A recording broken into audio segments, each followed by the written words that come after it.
na tumira uli dito ang babaeng ito. Talisay, kailangan ng ating anak at apo ang tulong natin. Wala akong pakialam!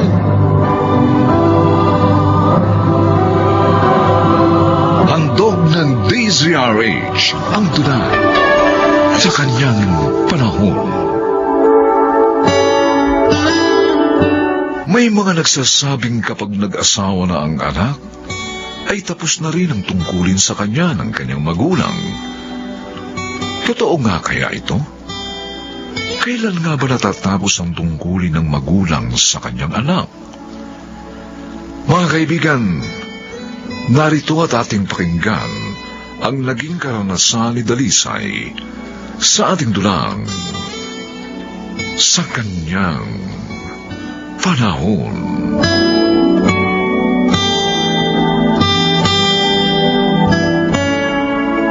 Arcadio, bakit kanina ka pa walang kibo? Nakita lang natin sina Luisa kanina sa burol ni Delio. Nagkaganyan ka na. Naawa ako sa anak natin, Talisay. Biyuda na siya ngayon. At naiwan sa kanya ng 3 nilang anak si Delio. Paano niya bubuhayin ang mga yun? Hindi naman siya nakapagkolehiyo. Bakit mo ba siya inaalala? Nagawa nga niyang mag-asawa sa burang edad. Magagawa rin niya buhayin ang kanyang mga anak. Pero iba ngayon. Patay na si Delio. Tiyak, mahihirapan ang ating anak. Problema niya na yun. Talisay. Na mag-asawa siya na maaga. Natapos na rin ang tungkulin natin sa kanya.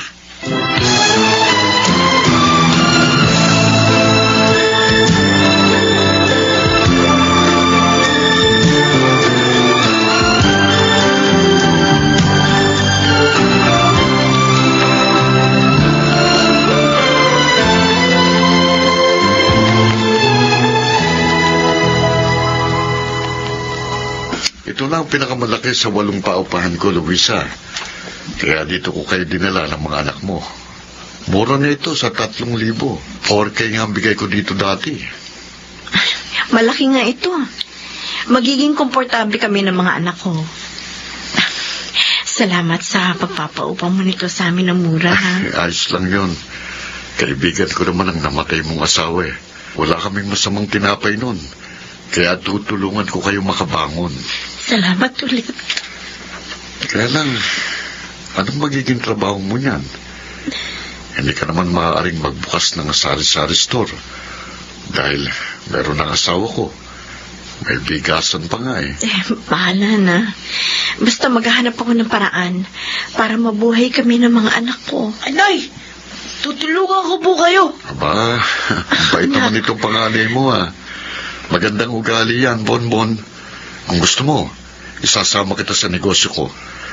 Tutulungan mo akong mag-deliver ng mga grocery na dinideliver ko. Sige po, Mang Marsyong. Yun. Gusto ko po yun. Para kumita po ako kahit konti. Para makatulong kay Nay. Naku pero baka mahirapan ka, anak. 12 anyos ka pala. Kaya ko na po yun, Nay. Oo nga naman, Luisa. Hindi naman mabigat ang mga dadalhin eh. Tsaka may sasakyan kami. Ako magmamaneho nun. Kaya wala kang dapat ipag-alala.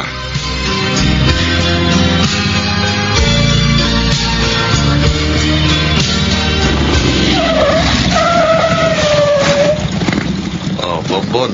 Oh, Narito na tayo. Kunin mo na yung isang plastic.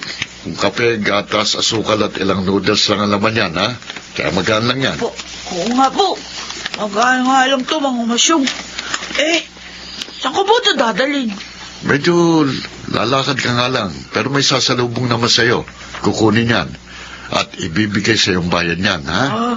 Sige po. Ingatan mo pera, ha? Opo, Mang Marsyong.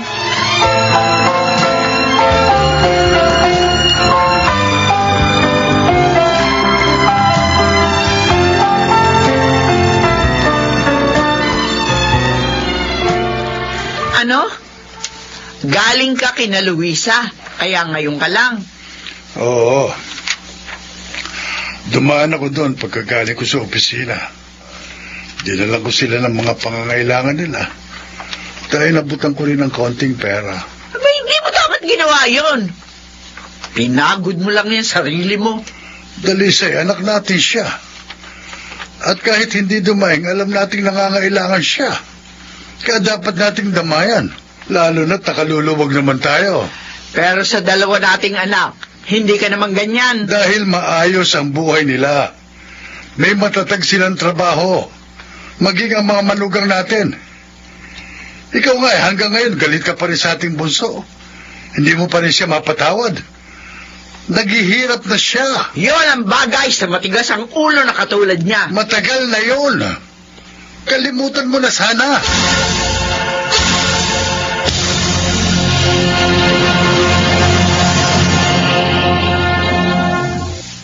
Badman, Po, garan damit mo ay, salamat po, Mang Ebong. Binili po namin ni Inay ito sa Divisoria kahapon. Lahat po kami, may bagong damit. Kasi po, mura doon eh. Mukhang maganda kita mo sa pagsama mo kay Masyong. Opo, mabait po si Mang Masyong. Ang laki nga po ng binibigay sa akin pag may deliver kami ng mga grocery. Kaya, nakakaipon po kami ng Inay. Ba, Sabi nga po ni Inay, gusto niya rin niyang sumama sa pagdi-deliver namin. ano? Opo, Hindi na siya tatanggap ng labada at plantsahin. yun po yung sabi ko sa kanya. Kasi, mas kikita po kami at makakaipon sa trabahong ito. Hindi ka ba nagtataka? Oh, Bakit kailangan pang i-deliver niyo mga grocery niyo sa mga parokyano ninyo? Ganon madali lang naman bumili ng mga yun. Ay, naisip ko nga rin po yun eh. Kaya lang, nahiya ako magtanong kay Mang Masyong. May pagtatapat ako sa'yo Oh, Pero sa atin lang to ano po Ha? yun? At ito'y sasabihin ko sa'yo. Dahil nagmamalasakit ako sa inyo. Oh, Lalo na sa'yo. Kawawa ka naman. ha? Ayokong mapahamak ka.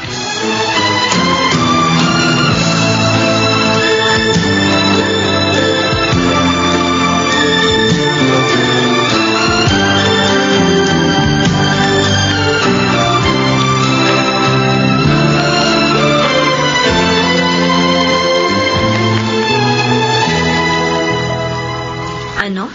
Hindi ka sasama kay Masyong bukas? Oh, Nay. Pakisabi na lang po. May sakit ako. Para hindi siya magtaka. Tsaka, huwag niyo na rin pong ituloy yung pagtatrabaho niyo kay Mang Masyong. Ano? Pero bakit? Kasi Nay, meron akong nalaman tungkol sa negosyo niya. Masama po pala yung negosyo niya eh. Nakakatakot po. Ha? Kanina mo naman alaman yan? Kay Mang Emong. Paano naging masama yun? Mga grocery lang naman ang mga yun, anak.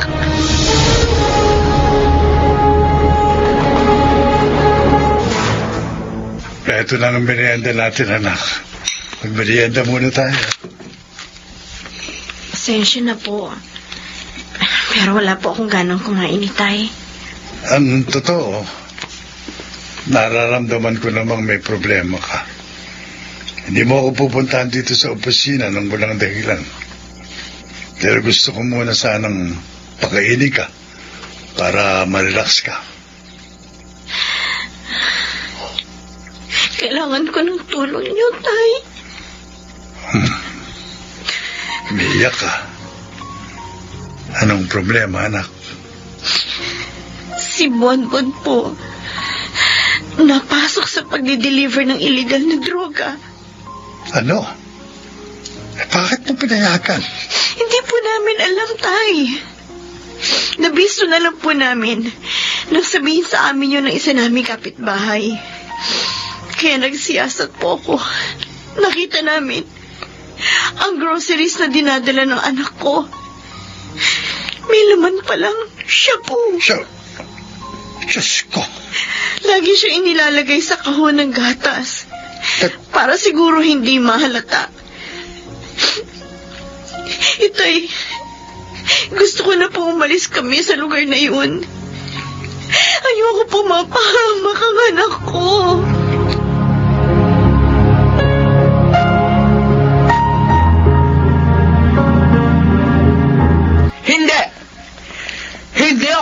papayag na tumira uli dito ang babaeng yan. Dalisay, kailangan ng ating anak at apo ang tulong natin. Wala akong pakialam. Nay, kahit pansamantala lang, pag may trabaho na po ako, hahanap po ako na maaari namin tirahan.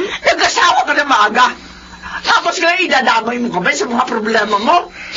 Sana naman papatawarin niyo na ako. Inaamin ko po, mali ako sa pagtatanan sa halip na magtapos ng pag-aaral. Pero pinagsisisihan ko na yun. At patay na rin po ang asawa ko.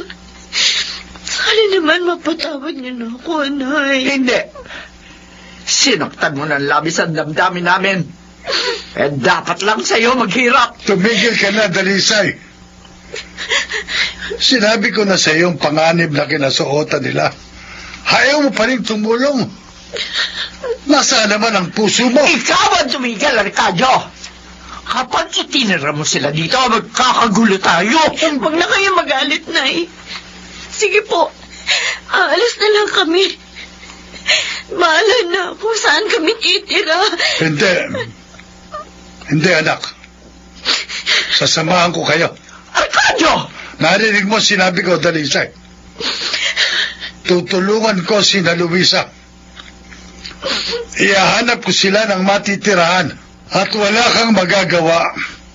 Dahil ako ang padre de pamilya. At siyang naghahanap buhay dito.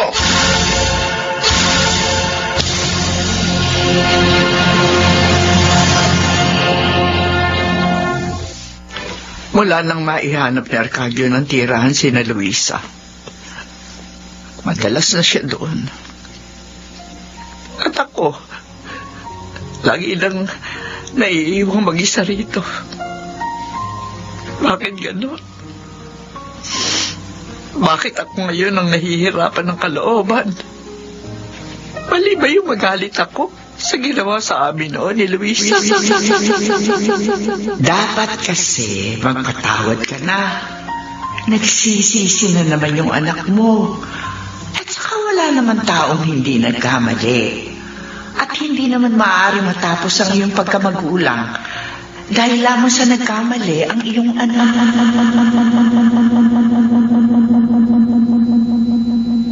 Diyos ko. Ituro mo po sa akin. Ano ba ang dapat kong gawin? Nahihirapan na po ang aking kalooban.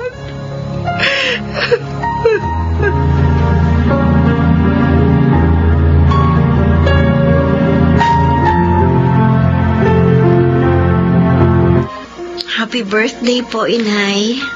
Happy birthday po, Lola Dalisay. Luisa! Bonbon! Alam kong galit pa rin kayo sa akin. Pero nagpunta pa rin po ako dito.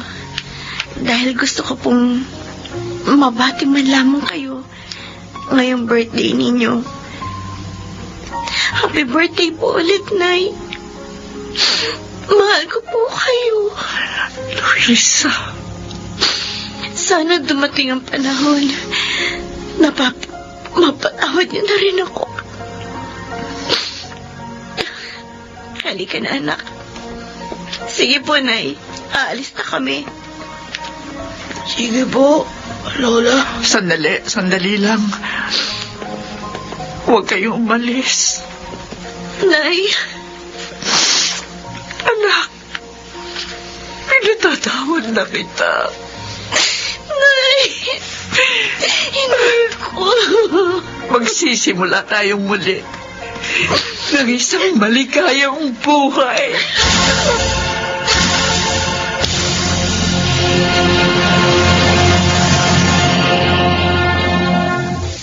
Patuloy na gabayan ng mga magulang ang kanilang mga alahang.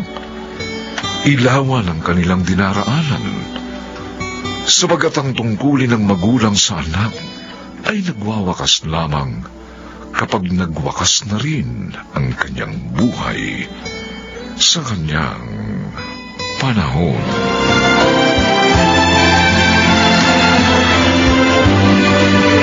Mga nagsiganap: Susan Robles, Bobby Cruz, Chiquit del Carmen Amor, Rosana Villegas, Phil Cruz, at Lionel Benjamin. Special Sound Effects Jerry Mutia. Technical Supervision Bong Muyar at Eric Lucero. Musical Scoring Buboy Salonga. Ang kasaysayang ito'y mula sa panulat ni Telma Corporal Alcantara. At sa pinagsamang direksyon ng inyong lingkod, June Martin de Gaspi at Bobby Cruz. Sa kanyang panahon.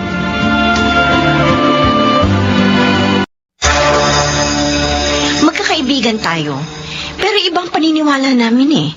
Naglilingkod kami hindi upang sumikat o para mabawi ang anumang hirap. Ginagawa namin ito dahil mahal namin ang aming kapwa at para makalugod din sa Diyos. Wala ka palang kwentang lapitan eh. Tama pala si Arthur.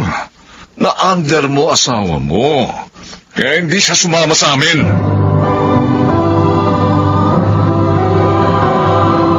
Handog ng DZRH ang tula sa kanyang panahon.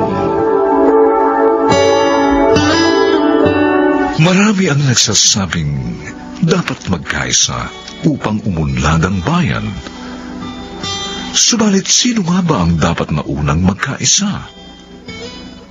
Mga kaibigan, narito at ating pakinggan ang naging karanasan ni Florinda sa ating dulang sa kanyang panahon.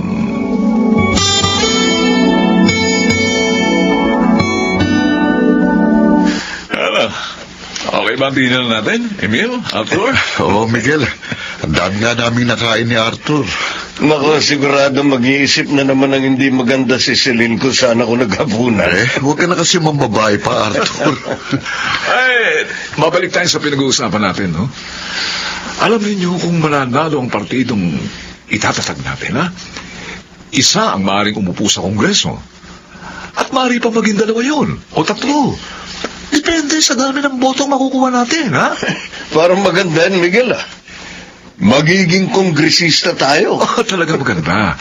Kaya nga kayong dalawa ni Emil ang una kong niyaya dito.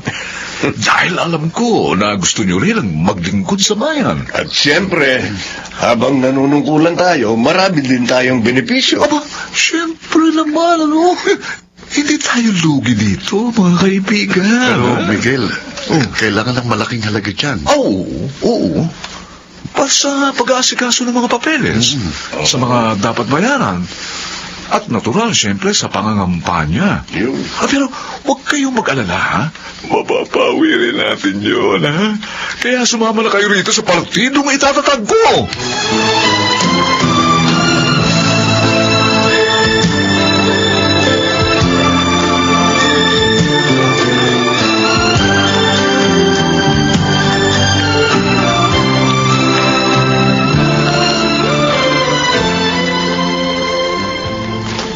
Heto nang hinihingi mong tsaa, Emil.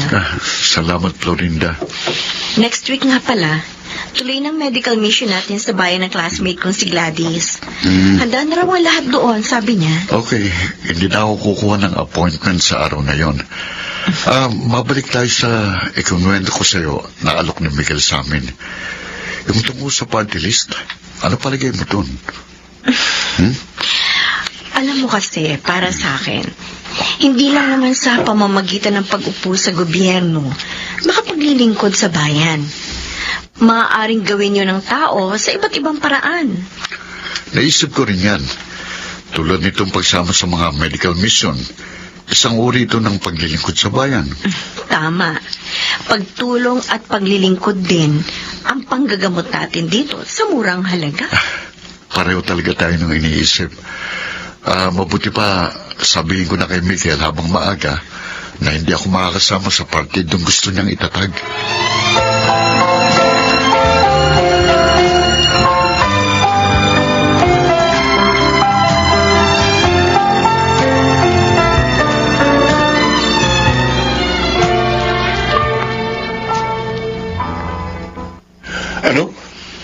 Hindi ka sasama? Bakit naman? Pinipigilan ka ba ni Florinda? Hindi, Arthur. Nag-usap kami ng maayos. Pinag-isipan namin ang mga bagay-bagay at napagkaisahan namin na huwag na lang sumama. Bakit nga? Dahil nakapaglilingkod naman kami sa pamamagitan ng aming mga pagsama sa mga medical mission at panggagamot sa murang halaga. Tumutulong din kami sa isang grupo na nagbibigay ng free online consultation. Pero, parang Emil, mas maganda kung magiging congressman ka. Yung perang inilalabas natin sa paglilingkod, babalik din sa atin. At may tubo pa. Hindi pala tunay ang paglilingkod na hanggang niya. Ano? Arthur, Pahayag ka na. Pasensya na Ha? Pero buo ng pasya namin. Hindi na kami sasama.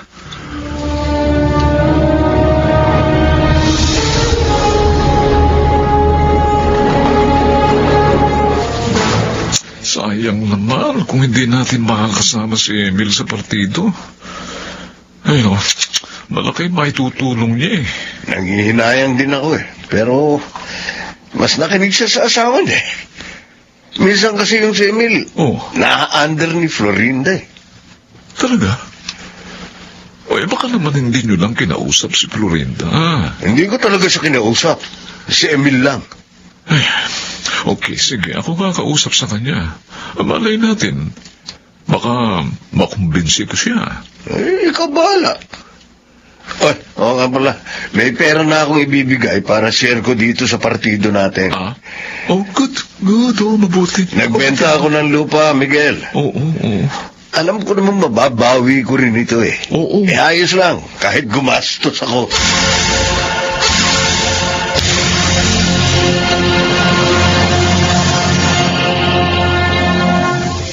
Oh, napasyal ka, Miguel. Oo. May sadya kasi ko. Wala si Emil eh. Kumuha ng gamot na ipamamahagi namin sa medical mission namin. Okay. Pero actually, ikaw talaga sadya ko. Ako? Yes. Bakit? Ano ba may paglilingkod ko? Si Emil kasi, umayaw lang sumama sa partido namin. Nabanggit nga niya sa akin ang tungkol doon. Ganun ba? At napagkaisahan nga namin na wag na rin siyang sumama. Kasi malaking gastos yun eh. Naku, sayang naman, Florinda. Kasi, actually, babalik din sa inyo yun eh. Higit pa roon. Kung magiging matalino lang siya at mahusay dumiskarte. Pero, dahil umurong na siya, naisip ko na, ikaw na lang ang alukin. Ako? Oo. Miguel, hindi ako interesado sa kahit anong posisyon sa gobyerno. Naku, sayang naman, sayang. Isa ka pa namang mahusay na doktora. Masaya na ako sa paglilingkod na ginagawa ko para sa aking kapwa. Sa pamamagitan ng aking panggagamot. Pero, ayaw mo bang maging sikat? Anong malay mo, baka maging presidente ka rin ng Pilipinas balang araw. Ha? Qualified ka eh. Tulad ng mga unang babaeng naging pangulo natin. Pasensya na. Iba na lang ang alukin mo. Florinda naman, paano namang hindi tayo magkakaibigan eh? Magkakaibigan nga tayo. Pero iba ang paniniwala namin eh. Naglilingkod kami, hindi upang sumikat o para mabawi ang anumang hirap. Ginagawa namin ito dahil mahal namin ang aming kapwa. At para makalugod din sa Diyos. Oh my. Wala ka pang kwentang lapitan eh. Tama pala si Arthur. Under mo asawa mo, kaya hindi siya sumama sa amin.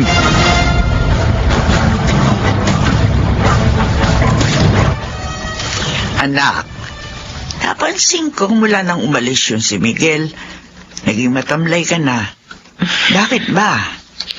Nasaktan lang po ako sa mga sinabi niya. Ay, bakit? Ano ba sadya ng taong yun? Hinihimok po niya ako na pumalit kay Emil sa partido nila. Ano? Na hindi ko po siya pagbigyan, nagsalita na siya ng masakit. Loko pala siya. Ano ba sinabi niya? Wala raw po akong kwentang lapitan. At under ko raw po si Emil. Makitid pala utak ng taong yun. At hindi rin po siya marunong rumispeto sa paniniwala ng iba. Tama lang talaga na huwag tayong sumama sa kanila. Emil, Ibang motibo ni Miguel sa pagtatayo ng partido. Oo nga. Pansariling kapakanan. sana Emil, huwag mo na siyang harapin tungkol sa sinabi niya sa akin. Baka maging magulo lang. Huwag kang mag-alala. Hindi ko siya papatulan. Tama yun. At huwag niyong panghinayangan na nawalan kayo ng ganong klaseng kaibigan.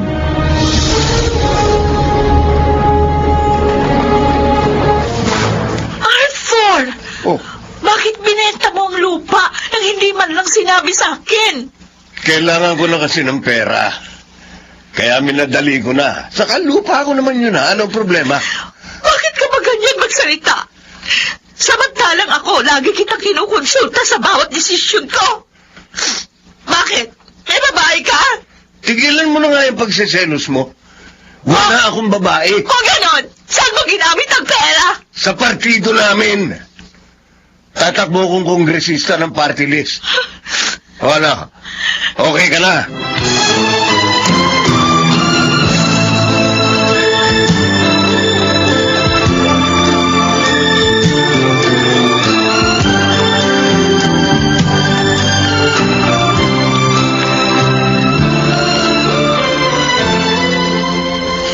Ano?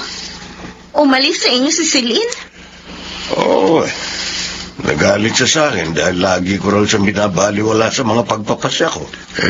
Arthur, huwag kang magagalit, ano? Tama naman si Celine, eh. Dapat kahit babae siya, isinasaalang-alang mo pa rin siya sa mga gagawin at desisyon mo. Sinubukan mo na ba siyang tawagan? Oo. Ayaw niya ako sagot. Sige, palipasin mo munang ilang araw. Baka lumamig din ang ulo niya. Emil, Hmm. Florinda, hindi lang yun ang problema ko. Oh, ano pa? Yung partido namin, hindi na-aprobahan ng COMELEC. Ano? Paano ang perang ibinigay mo kay Miguel? Yun ang talagang problema. Dahil sabi niya, nagastos na raw yun. May makuha man daw ako, malaki na nabawas. Parang iniiwasan na nga rin niya ako eh. Nagsisisi ako, nagpadala ako kay Miguel. Ngayon, pati kami ni Celine, nagka-problema.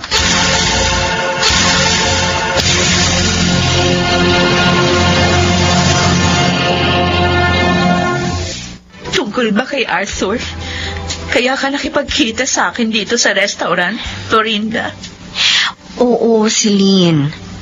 Maawa ka na kay Arthur. Patawarin mo na siya. Ang dami niya ng problema ngayon. Mas kailangan ka niya. Mabuti sa kanya yon para matuto siya ng leksyon.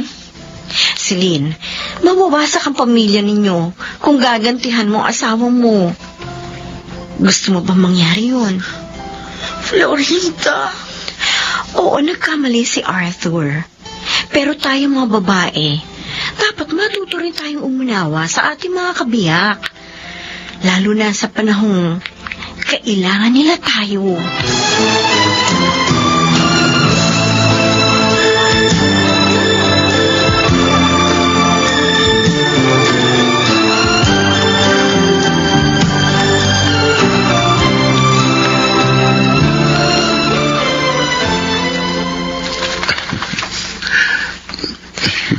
Oh, bakit nakangiti ka dyan, mister? Masaya lang ako.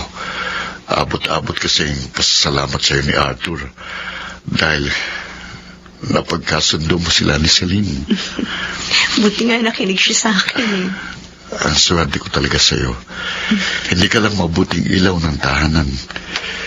Ilaw ka rin ang puso at isipan ko. Nagumagabay sa mga pagpapasya ko.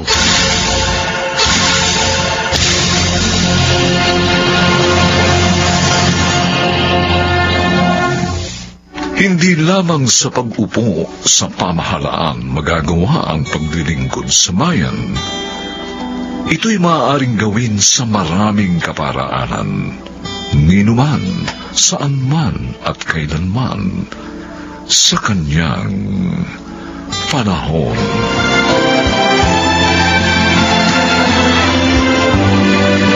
Mga nagsiganap, Chiquit del Carmen Amor, Phil Cruz, Susan Robles, Rosana Villegas, Lionel Benjamin, at ang inyong lingkod, Special Sound Effects Jerry Mutia, Technical Supervision Eric Lucero at Bong Buyar, Musical Scoring Buboy Sanoga. Ang kasaysayan ito'y mula sa panulat ni Thelma Corporal Alcantara at sa pinagsamang direksyon ng inyong lingkod June Martin Legaspi at Bobby Cruz sa kanyang panahon.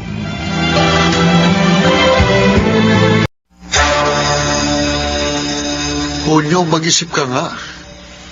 Baka kayo naman ang magkasakit dahil sa gagawin mo. Robert, gagawin namin ang kaukulang pag-iingat. Kaya naniniwala ako na hindi mangyayaring inaalala mo. Magaling na naman si Elmo. Doktor ka, Hunyo. Hindi social worker.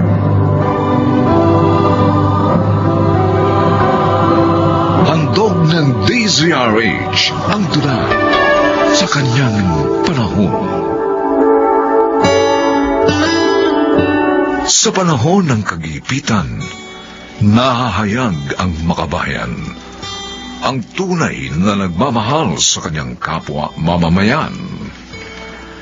Mga kaibigan, narito't pakinggan natin ang naging karanasan ni Hunyo sa ating dulang sa kanyang panahon. Ay, salamat. Makakauwi na rin. Makapagpapahinga sa bahay. Oo nga. Natapos din ang 48 hours duty natin. Alam mo, Hunyo, pagod na ako sa trabaho natin. Hindi na normal ang buhay natin, ah. Nangyari lang naman ito dahil sa pandemic na dumating sa mundo. Tayo kasing higit na kailangan. Dahil tayong gumagamot sa mga nagkaka-COVID. Oo nga eh. Pero sobrang hirap. Pati pamilya natin, napapabayaan na natin dahil sa trabaho natin. Ang malungkot, ang baba ng sweldo natin dito sa ating bansa. Kung ikukumpara sa mga doktor sa ibang bansa. Malayo naman sila sa kanilang pamilya. Hindi bali, sulit naman ang hirap. Kung bibigyan ako ng pagkakataon, talagang mag-a-abroad ako eh. Doon ako magtatrabaho. Para maghirapan ako ng todo, malaking aanihin ko. Ikaw talaga, Doc Robert. Sige na, gawin tayo. Sige. Makabunga lang ng pagod dyan sinasabi mo. Lilipas di dyan.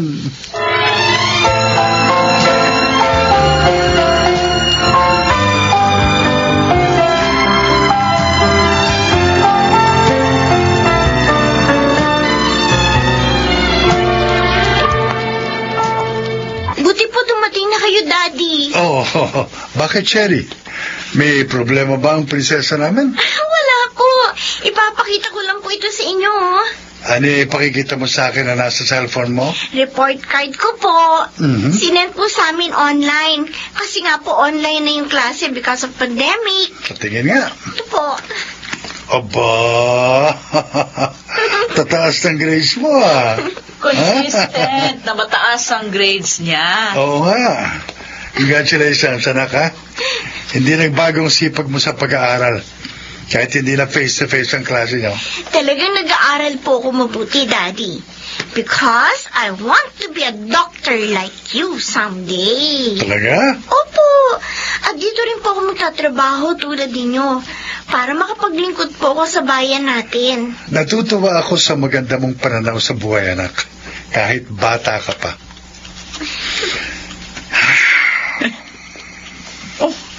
Bakit napabuntong hininga ka?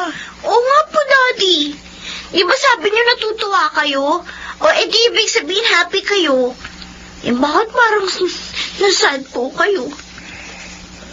Naalala ko lang yung isang kasama kong doktor sa ospital. Si Robert. Oh, bakit? Anong problema sa kanya? Kasi napapansin ko, Tuwing matatapos ang duty namin, para bang sawa na siyang magtrabaho dito sa bansa natin. Ay, siguro dahil sa sobrang hirap ng trabaho niyo magmula nung magka-pandemic. Pero, hindi lang naman kayong nahihirapan. Marami pang iba, tulad ng mga nurse. Oo nga eh. Sana maunawaan niya yun. At sana rin, huwag niyang ituloy ang balak niyang pangingibang bansa. Dahil higit siyang kailangan dito sa bayan natin.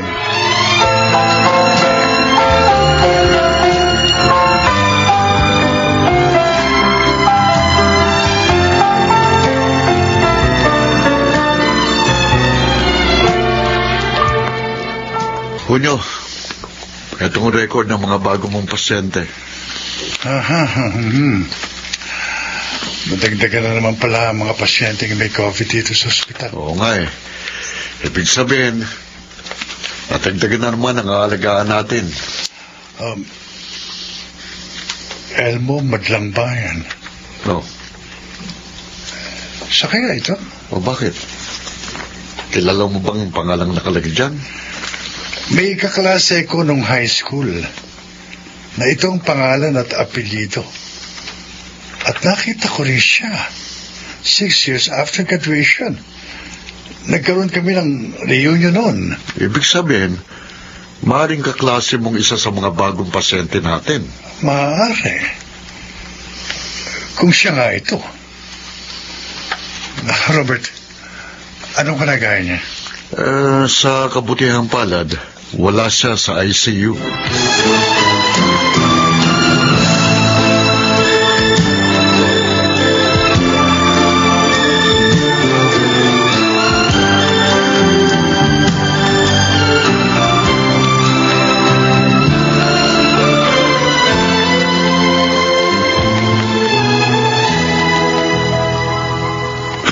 Elmo Madlang Bayan? Ako nga po, doktor.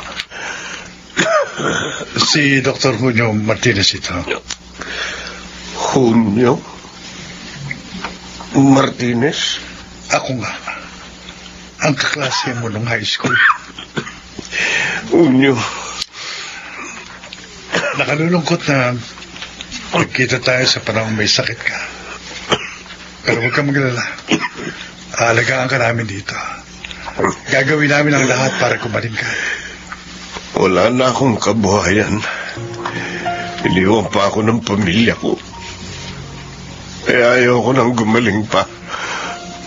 Hayaan nyo na lang ako mamatay. Huwag kang magsalita ng ganyan. Hindi malala ang kalagayan mo. Malaki ang pag-asa mong gumaling sa COVID. Lumapit ka sa Diyos. Dahil siya ang tunay na nagpapagaling. At kasangkapan lang kaming mga manggagamot. Ano malay mo? Baka kaya niya niloob na magkasakit ka ay para iayos ang buhay mo.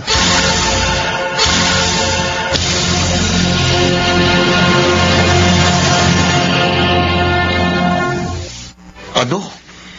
Kukup-kupin mo yung kaklase mong pasyente natin? Pansamantala, Robert. Wala siyang matutuluyan eh. Kawawa naman. Hunyo, mag-isip ka nga. Baka kayo naman ang magkasakit dahil sa gagawin mo. Robert, gagawin namin ang kaukulang pag-iingat. Kaya naniniwala ako na hindi mangyayaring inaalala mo. Magaling na naman si Elmo. Doktor ka, hindi social worker. Ngunit tungkulin ko rin na tulungan ang kapwa ko. Lalo na ang taong minsan ay nakatulong din sa akin.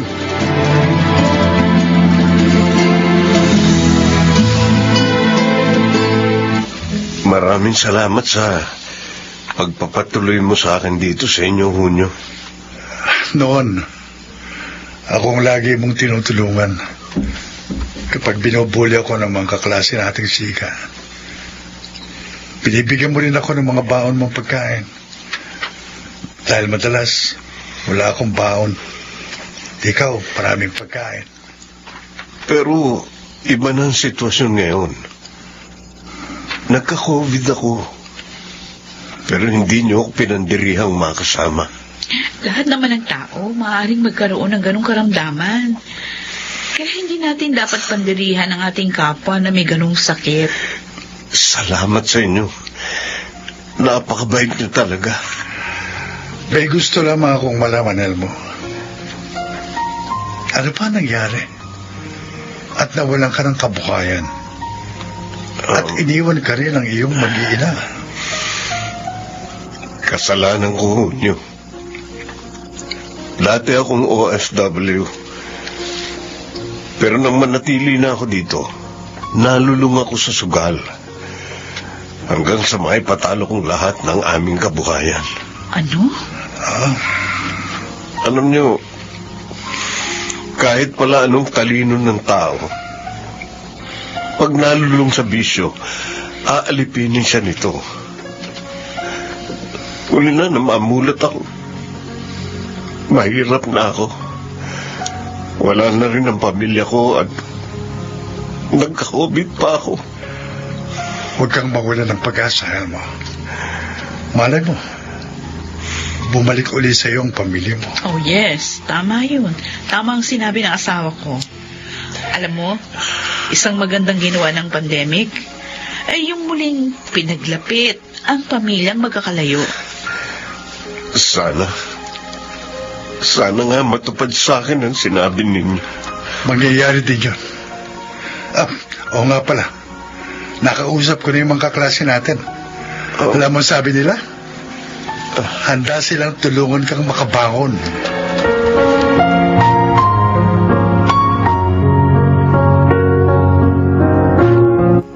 Sino kayo? Paano niyo ako nakilala? Ako si Dr. Julio Martinez. At ako naman si Gemma, ang kanyang kabiyak. Anong kailangan niyo? Hindi ko naman kayo kilala. Nakilala ka namin dahil kay Elmo.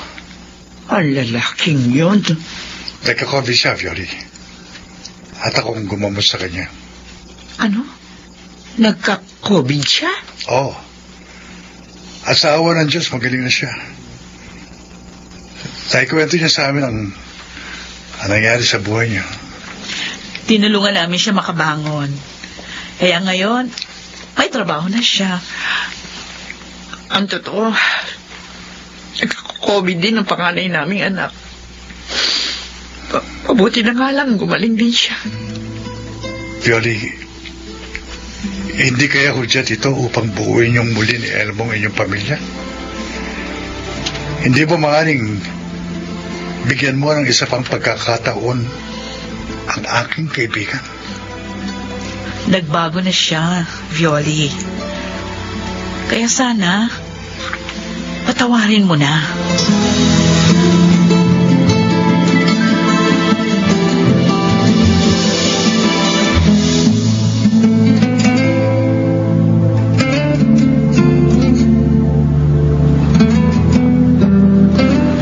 Elmo, eto na yung baon mong pagkain para sa biyahe mo mamaya. Ang bait talaga ng misis ko. Napakamaalalahanin pa. At maganda pa. Bulero. Totoong sinasabi ko. Buti na lang, hindi ka tuluyang nawala sa akin. Buti na lang, tinulungan ako ni na Doc Junio, ang aking kaklase. Ay, Elmo, naalala ko. Oh, Nagkasalubong kami ni Gemma kahapon sa mall. Nalaman ko, may COVID pala si Junio. ano? Kumusta na raw siya? Nasa ospital siya eh. Ha? At hindi raw maganda ang lagay.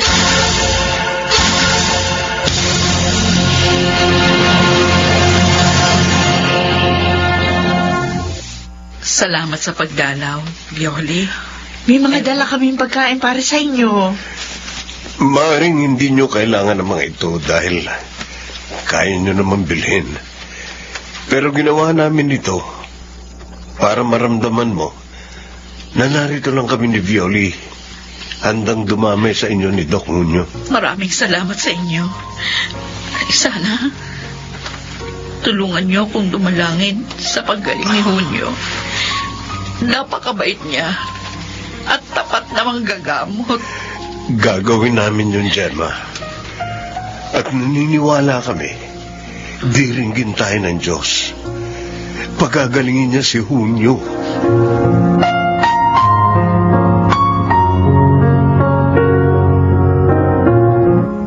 Siyama.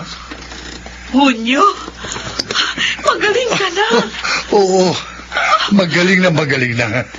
Kaya nga, nagpasya na akong umuwi rito para makita kayo. Oh, Diyos ko. Salamat po. Dininig mo ang aming panalangin. Oo, Gemma. Nagkasakit man ako. Dama kong tunay na hindi ako pinabayaan ng Diyos. Bagkus, lalo niyang pinatatag ang aking kalooban.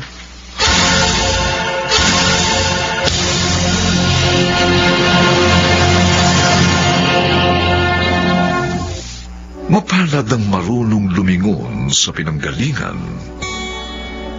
Madapaman sa daan, siya'y hindi pababayaan sa kanyang panahon.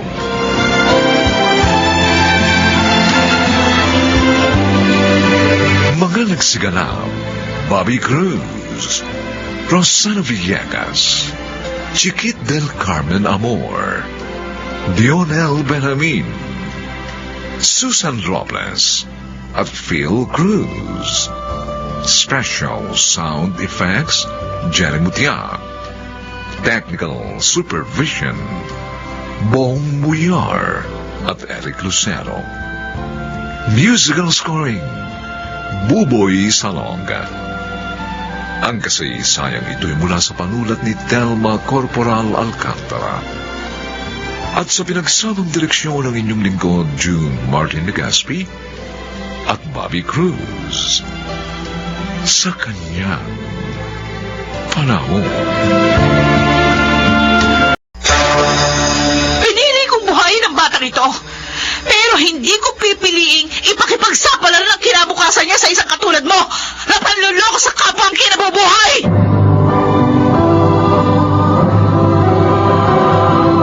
Handog ng DZRH ang tulad sa kanyang panahon.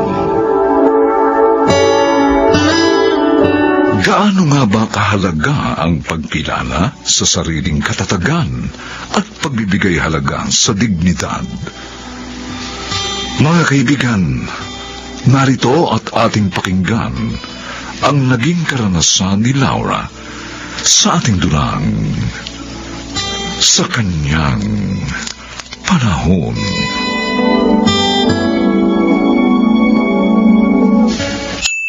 Laura, customer number mo na nakadisplay sa screen ng bank teller mo, ano? Oo nga pala, sandali.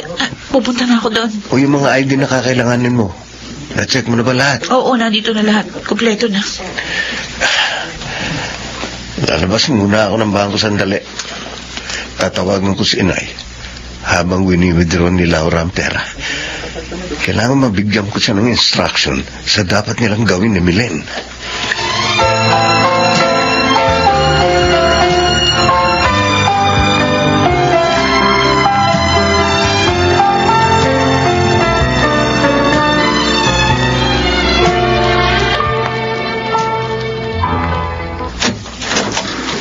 Oh, Nay?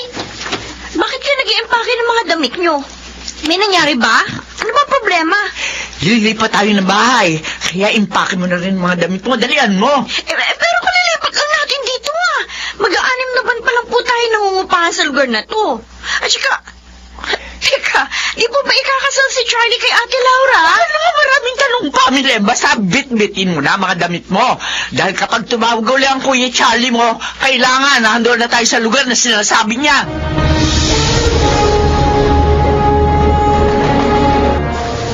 Ay, nagutom tuloy ako dahil sa haba ng pila sa bangko. Pero bago tayo humanap ng restaurant na makakainan natin, magsisian muna ako. Punong-puno na kasi yung pantog ko. Jingle na Oh, ako. sige. Ihintayin na lang kita rito. Teka, buti pa, akin na yung bag mo. Ako na magdadala. Baka maiwan mo pa kung saan niya sa loob ng CR. Pati 500,000 kawi-withdraw mo lang, batangay pa na kung sino. Oo nga, mabuti pa nga siguro. May pagka malilimutin nga ako eh. Basta hintayin kita rito sa harap ng stall na to, ng ice cream. Oh, Kita mo naman agad ako rito paglabas mo ng CR eh. Sige na, mag-CR ka na. Gutom na rin ako eh. Para makakain na tayo.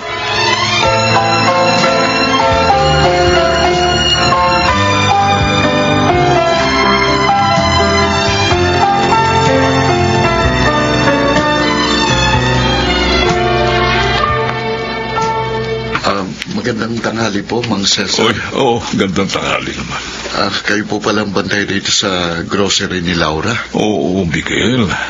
Nagpunta kasi sa bangko si Laura para mag-withdraw ng perang gagamitin nila sa kasal nila ni Charlie.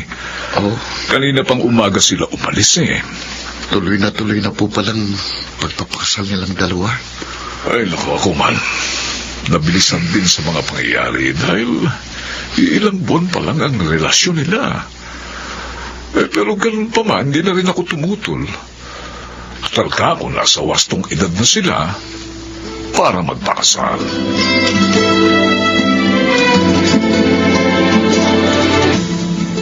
Miss, meron ka bang napansing lalaki na medyo kalbo na nakatayo dito kanina na may dalang pulang bag? Ay, opo. Nagmamadali pong dumiretso sa exit nitong mall. Tapos pagkalabas niya, nakita ko siya sumakay agad ng taxi. Ay, Diyos ko! Ang pera ko! Ayokong isipin tinangay ni Charlie ang pera!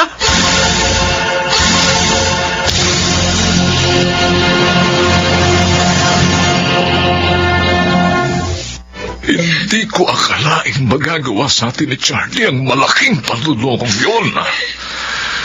Napakabuti ng pakikitungo niya sa atin. Kaya naman ibinigay ko rin sa kanya ng buong-buo ang aking pagtitiwala. Pinlano ni Charlie ang pagtangay sa perang winidraw ko sa bangko, tay. Ako, Yun ang pinakamotibo niya. Kung bakit pinaibig niya ako kunwari. Minahal niya ako kunwari para makuha ang loob ko. Para manali rin niyang may sakatuparan ng kanyang balak. at pati pala pamilya niya. Kasabwat niya sa ganoong modus niya. Nagulat nga raw yung kanilang kasera kung bakit wala na ron sa kwartong inuupahan ng kapatid na babae ni Charlie. Saka yung nanay niya. Kung yung pera lang kikitain ko pa rin yun, tayo kikitain natin. Pero itong dugong pumipigtig sa sinapupunan ko. At Gagawin itong komplikado ang aking buhay. anak, nagdadalang tao ka? Susurpresahin ko nga po sana siya. Sasabihin ko sa kanyang kalagayan ko kapag kumain na kami sa Oh, restaurant. Diyos ko. Pero hindi na nga nangyari. Dahil bigla na lang siyang nawala sa lugar na pinag-iwanan ko sa kanya.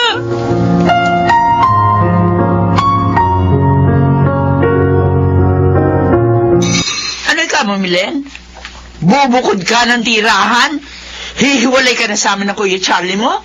Ayoko na ng ganitong buhay na palipat-lipat, patago-tago na eh.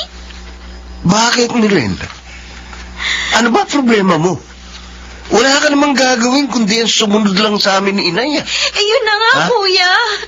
Ayoko na maging sunod-sunuran sa mga maling diskarte niyo ni inay. Oh, Dahil sa mga nakikita ko sa inyo, parang hindi na rin ako makapag-desisyon ng tama. At yun ang kinatatakot kong mangyari. Yung tanggapin ko na rin tama ang mga maling ginagawa ninyo. Hanggang mapariwara na rin ang buhay ko. Kung magsalita ka, parang hindi ka nakapagtapos sa pag-aaral kundi dahil sa perang nanggagaling sa kuya mo. Ang sa akin lang naman po, hindi naman po tama na dahil sa sobrang desperado na kayo sa kahirapan, makukompromiso na rin pati ang inyong mga pangangatwiran. Nay, sige na. Hayaan nyo ng babaeng yan. Kung gusto niyang magsarili, di sige. Tingnan natin kung hanggang saan siya dadalhin ng mga prinsipyong ipinaglalaban niya.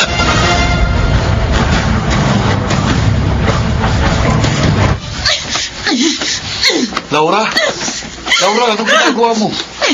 Bakit mo sinasaktan ng sarili mo? Gusto kong mamatay ang sanggol na nasa sinapupunan ko, Miguel. Ano? Dahil kung patay na siya, makakapagsimula uli ako ng buhay na normal. Yung ako lang, buhay ko lang. Laura, may karapatan din ang magiging anak mo na maisilang at maranasan ng mabuhay. Wala siyang kinalaman sa mga nangyari.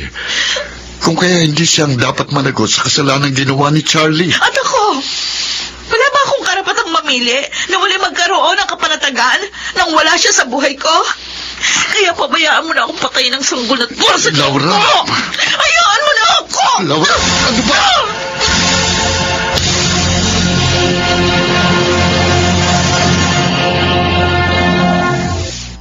Nagbalik ka ba? Para muling magkunwaring mahal mo ko. Dahil hindi pa sapat sa'yo yung 500,000 pisong tinangay mo sa akin. Nabalitaan kong buntis ka. Akong ama. Natural, may karapatan ako sa bata. Kung ginagawa mo lang dahilan ng pananagutan mo sa sanggol na dinadala ko para muli ang makuha ang tiwala ko, mabibigo ka. Oo, pinili kong buhayin ang batang ito, pero hindi ko pipiliing ipakipagsabalaran ang kinabukasan niya sa isang katulad mo na panluloko sa kapwa ang kinabubuhay. Masyado ka mataas magsalita. Itong pakatandaan mo, ha? Isang araw, kapag naisilang mo ng batang yan at nagkaroon na ng malay, hahanapin din niya ako na kanyang ama. At kapag dumating ang pagkakataong yun, baka lumuhod ka sa harapan ko, Laura.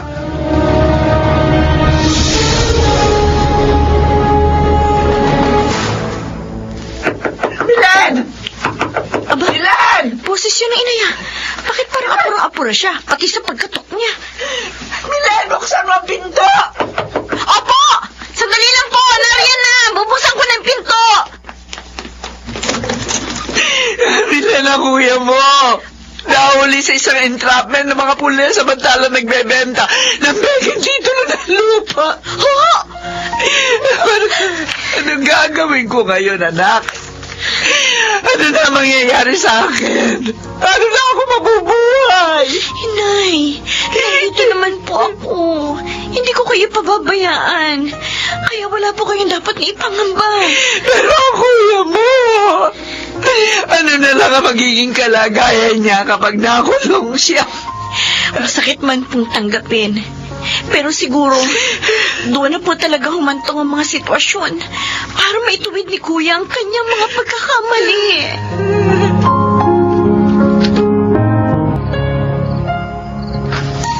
Minsan sa buhay ng tao, hinihingi ang isang pagpapasya. Hindi lang para sa ating mga sarili, kundi para rin sa mga taong magiging mahalagang bahagi ng mga buhay natin. Tulad ng batang ito na isisilang ko, ako ang huhubog sa kanyang kinabukasan. Laura, At alam mo ba, Miguel, kung ano ang tanging hiling ko sa Diyos? Ang ako ay kanyang gabayan para magawa ko ng tama at maayos ang aking tungkulin bilang kanyang ina. Laura, kapag mabuti naman ang mga hangarin, nagiging mabuti rin ang resulta ng mga bagay-bagay. Katulad mo rin na ang kapakanan ko ang palaging iniisip, Miguel. Kasi makabata pa tayo, mahalaga ka na sa akin. At hanggang ngayon, nabubuhay pa rin akong kasama ka sa aking mga pangarap. Maraming salamat sa mga pagmamalasakit at kabutihan mo sa akin. Kailanman, hindi mo ko iniwang nag-iisa, bigo, at naguguluhan ng isip. Ikaw ang palaging naroroon sa mga sandaling tila baguguho na ang aking mundo. Palagi at palagi kitang hahanapin para pasalamatan.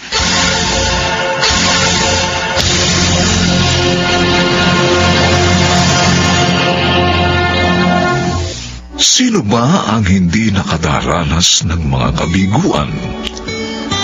Maaari itong mangyari kanino man, ngunit may magaganda at kasiyasiya pa ring mga bagay na darating sa kanyang panahon.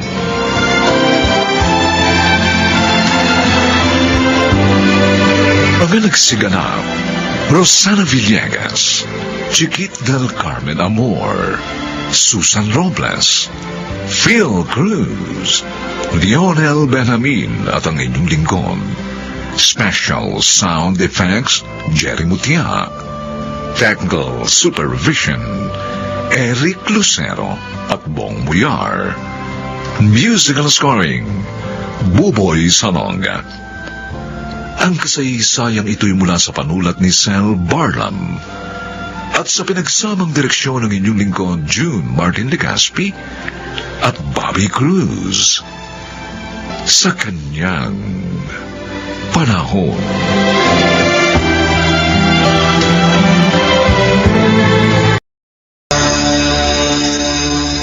Yan na nga ba ang sinasabi ko eh. Pabaya ka kasi. Kaya nagkaganyan ng bata. Ha! Sunny, ba't mo ako sinampal?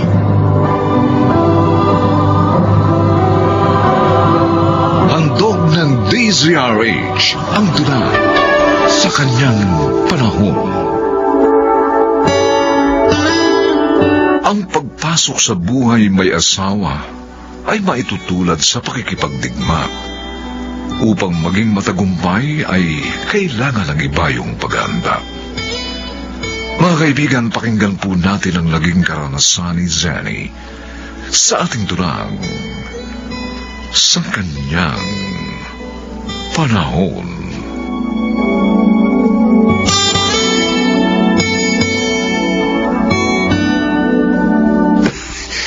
Ano ba itong maliit na kahong regalo mo sa akin, Senny?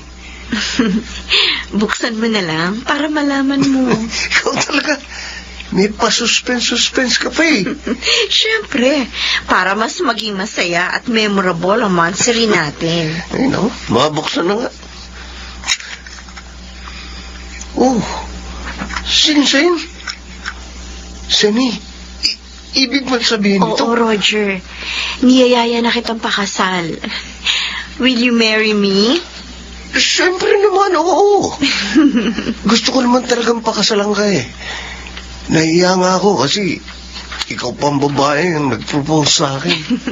Okay lang yon. Makabago ng panahon ngayon. Kaya kahit kami mga babae, maaari na rin kami mag-propose ng kasal sa lalaking mahal namin. Kaya lang, wala pa akong trabaho. Wala rin akong ipon para sa ating pagpapakasal. Hindi problema yon. May ipon naman ako eh. At may stable job. Ang mahalaga, makapagpakasal na tayo. At saka ka nalang humanap ng trabaho pag mag-asawa na tayo.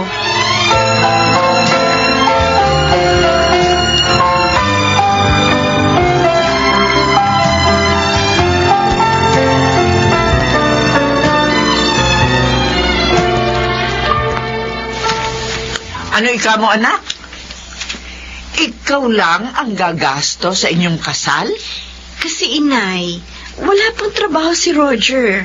Kaya ako na muna. Dapat kasi ate, hindi mo muna siya niyayang pakasal. Sana, hinintay mo muna siya makapagtrabaho at makaipon. 33 na ako, Tessie. Konti na lang ang panahon kong magkaanak. Kaya naghahabol na ako. O, di lumitaw din ng totoo. Naghahabol ka sa biyahe, kaya kahit hindi pa dapat, ipinilit mo. Hindi mo na naisip na bata na 10 taon sa'yo ang lalaking yon? Ilang buwan ko na po siyang nobyo, Nay. At saka nagmamahala naman kami. Kaya ayoko nang patagalin pa ang pagiging magnobyo namin. Ate, sana lang hindi mo pagsisihan ang ginawa mo. Mahal na mahal ko si Roger, Tessie. At hindi ko pagsisisihan ang naging pasya kong pakasal sa kanya.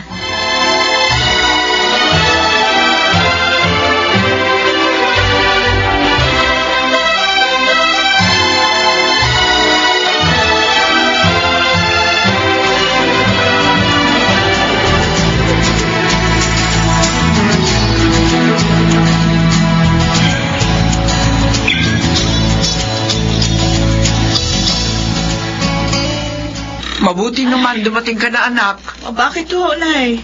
May problema ba? Abe, ito kasing pamangkin mo, wala nang gatas. Pag nagutom to mamaya, wala na ako maibibigay. Nasaan po si ate? Ang sabi niya sa akin, pagdating niya kay Jamie dito kanina, kagabihin daw siya. May tutorial daw siya ngayon. Ay, naku, si ate talaga sobrang sipag. Tumatanggap pa ng tutorial job. Hindi na nga siya maganda ugaga sa trabaho niya sa school at sa bahay nila.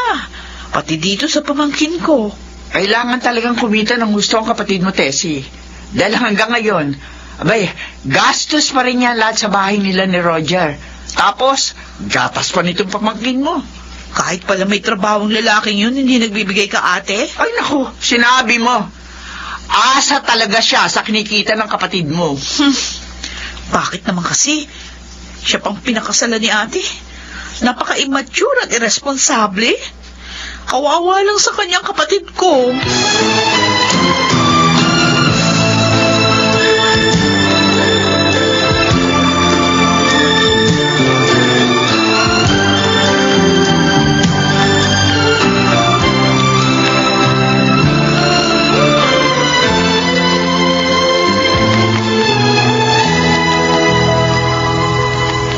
Okay ka talaga, Roger.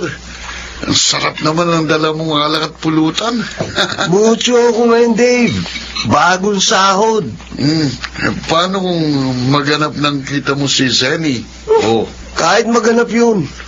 Pag sinabi kong ubus na, tatahimik na lang yun. hindi siya magsisisigaw. Talagang hindi. Wow. Matured ang asawa ko. Yung palang advantage kapag matanda sa yung napangasawa mo. May tumatawag sa akin. Oh, Ay, naku. baka Si Senny. pauwi ka na, pare. Hindi niyo gagawin yun. Sandali sasagutin ko. No, Sunny. Ba't tumawag ka? Si Jamie, mataas ang lagnat. Oh. Ininom ko na siya ng gamot pero hindi pa rin bumababa lagnat niya. Di dalhin mo na sa doktor.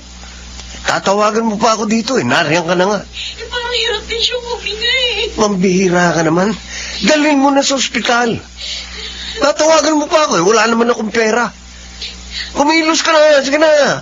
Pag may masamang nangyari dyan, sisisihin kita.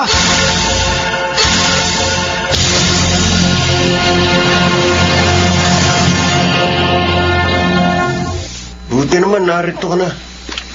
Gutom na ako. Wala na pala kahit anong dilatar dito. Hindi mo man lang ba kukumustahin ang anak natin? Bakit nga ba hindi mo siya kasama? Naiyon ba sa ospital? Oo. Dahil sabi ng doktor, may pneumonia siya. At kailangan ma-confine mo na doon. Yan ang nga ba ang sinasabi ko eh. Pabaya ka kasi. Kaya nagkaganyan ng bata. Bakit mo ako sinampal? Ang kapal ng mukha mo. Ako pa ang sisisihin mo sa nangyari. Ako nga itong puro trabaho. Mabuhay lang tayo. Habang ikaw buhay binata ka sa piling ng mga barkada mo. Sinusumbatan mo ba ako? Oo! At ngayon ako nagsisisi sa pagpapakasal ko sa'yo!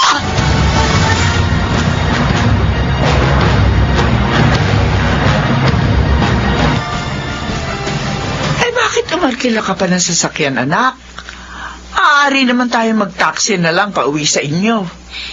Hindi na po kami babalik ni Jamie sa tinitira namin ni Roger, Nay. Sa atin na po kami tutuloy ng apo ninyo. Ha? Ayoko na, Inay. Pagod na po ako sa pagtitiis. Kung ayaw magbago ni Roger para sa amin na pamilya niya, ilalaan ko na lang ang sarili ko para sa aking anak. Alam ba niya itong ginawa mo? Kakausapin ko po sana siya pag uwi ko kanina. Pero wala siya. Malamang nasa barkada na naman siya. Kaya nag-iwan na po ako ng sulat.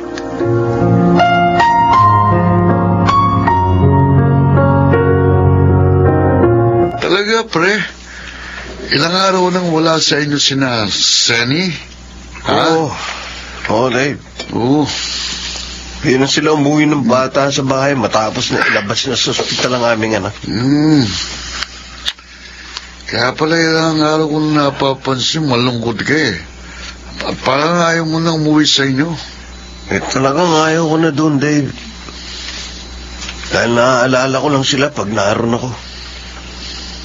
Gusto ko, bumalik na lang kay ito. Tama yun, pre. Umuwi ka na lang kay Manlando. Wala ka pang problema. Hayaan mo na si Senny. Kusa siyang umalis, hindi kusa rin siyang bumalik.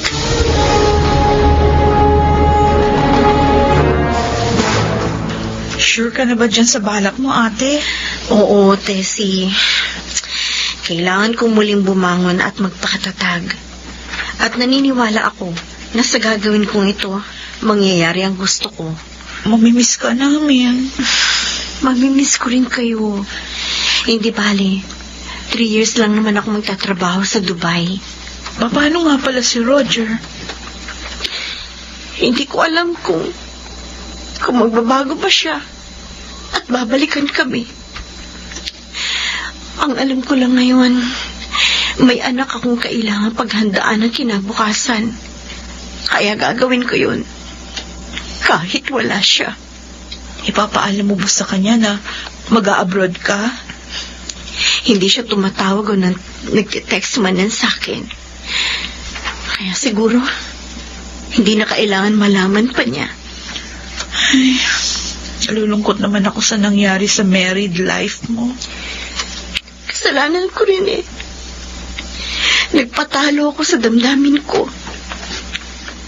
Akala ko dahil 33 na ako at may trabaho na, sapat na yun para mag-asawa. Hindi pala. Nagkamali ako.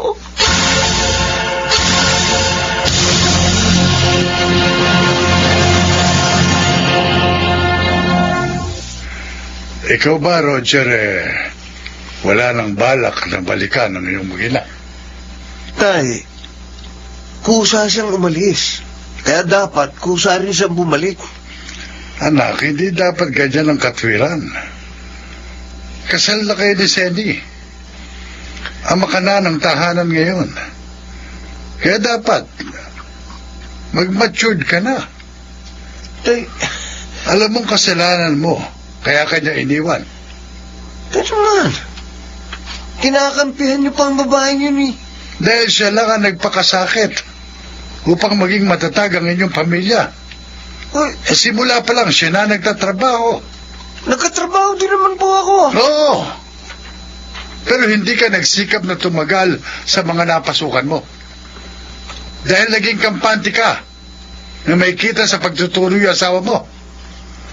Nakalimutan mo ngayon tungkulin bilang padre di pamilya.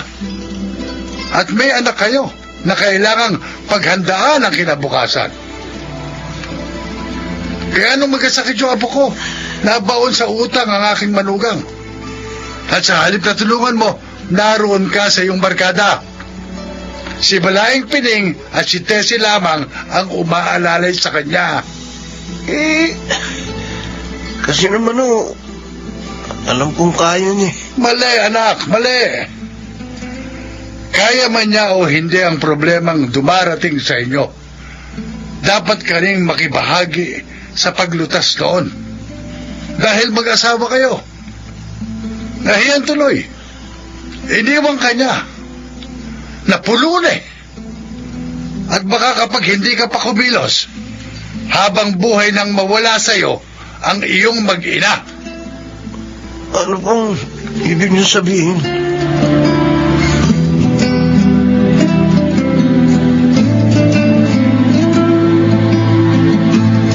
Huwag mong pababayaan ang sarili mo, ha?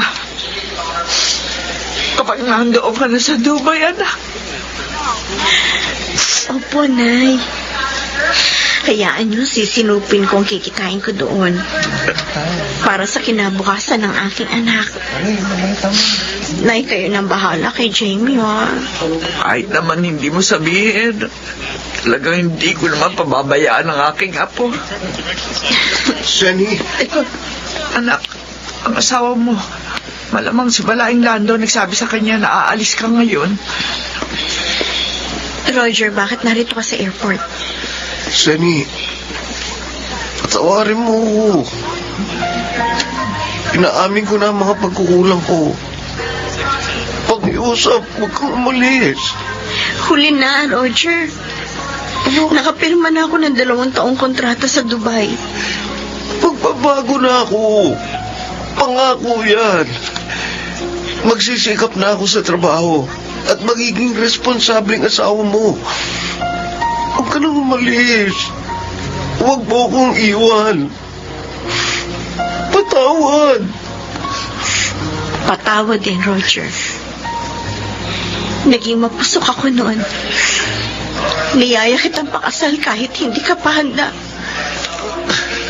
Dahil sa pagmamahal ko sa'yo, kahit mali yun, pinilit ko.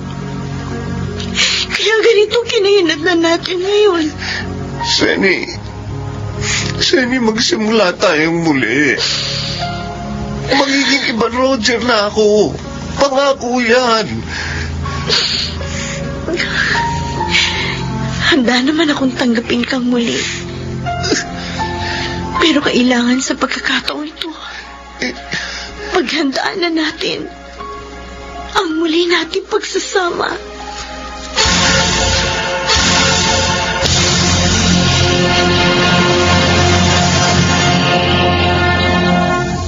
Bata man o matanda ay maaaring makadama ng kapusukan.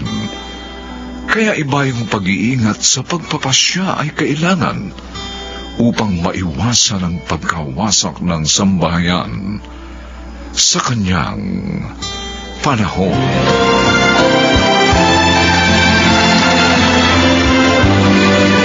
Nagsiganap, Chiquit del Carmen Amor, Susan Robles, Lionel Benjamin, Bobby Cruz, Rosana Villegas at Phil Cruz.